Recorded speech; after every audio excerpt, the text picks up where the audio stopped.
What's going on, fact chasers? Just a quick warning for all of you. If you do struggle hearing stories about gruesome experiments being carried out on human beings, then this video is not for you. Now, luckily, we have progressed as humans and have new ways of testing ideas. However, it wasn't always that way. And so for those of you that think you can stomach it, welcome to a brand new video by your favorite bros, the Thought Bros. And today, we're going to be bringing you all the facts about 5 gruesome human experiments. Now, the first one, or the first experiment on the list, was carried out by an army surgeon. His name was Dr. William Beaumont. Now, Beaumont got this idea to experiment on a fur trader when the trader came into his care after the trader was shot in the stomach. Okay, so against all odds and predictions, the fur trader survived but had a hole in his stomach that never healed. Now, instead of sending the trader on his way, Dr. Beaumont saw this as an excellent opportunity to see what happens to food in our stomachs after we eat it. He wanted to observe the digestive process through the hole in the trader's stomach, and so in 1822, the experiments began. Beaumont started by tying food on a string and then slowly inserting the food through the hole and into the fur trader's stomach. Every few hours, he would take the food out of the hole to see what had happened. And although it sounds gruesome, it was Beaumont's experiment that led to the worldwide acceptance that digestion is actually chemical and not mechanical. Imagine that. Imagine having a piece of food tied on a string and lowered into your stomach through a hole. Imagine a piece of string with food on getting lowered into your stomach through your belly button. This is what Dr. Beaumont did. This brings us to our second experiment on the list, which happened in 1950, and it aimed to answer the question, can we get control of an individual to the point where he will be willing to do our bidding against his own will and even against fundamental laws of nature? Yes, that is right. This was a question of mind control. And the CIA's Office of Scientific Intelligence wanted to know the answer. Project Artichoke was born. Hypnosis, morphine addiction, forced drug addiction, drug withdrawal, and the use of chemicals to stop new memories forming, also known as amnesia, were all carried out on people that didn't even know.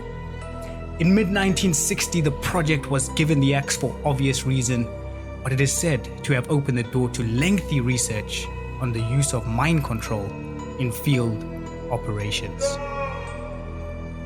This brings us to experiment number 3, carried out by the Japanese Army and known as Unit 731. This was an undercover operation, and it wanted to explore biological and chemical warfare. Unit 731 arguably headed some of the most barbaric war crimes of all time. Men, women, kids, babies, old people, and even pregnant women were all experimented on. Some of these experiments included removing organs from someone still alive, cutting off limbs to study how we lose blood, germ warfare attacks and weapon testing. Some prisoners even had their stomach surgically removed and their esophagus reattached to their intestines. Many of the scientists involved in Unit 731 rose to prominent careers in politics, academia, business, and medicine, but this was due to them secretly being given immunity in exchange for the findings of their research. For our 4th experiment, the inmates at California's San Quentin Prison thought at the very least they will have good health, as they were so close to the Bay Area's acclaimed doctors. What they didn't realize, it was actually a major downside letting the doctors have easy access to them. From 1913 to 1951, Dr. Leo Stanley, chief surgeon at San Quentin, used prisoners as test subjects in a variety of bizarre medical experiments. Stanley's experiments included sterilization and potential treatments for the Spanish flu.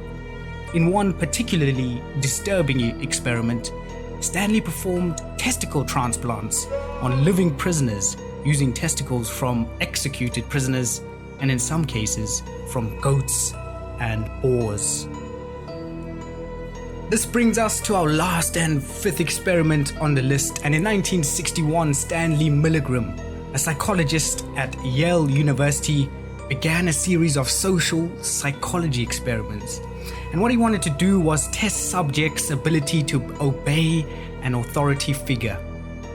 He wanted to see how people follow instructions and how far they're willing to go.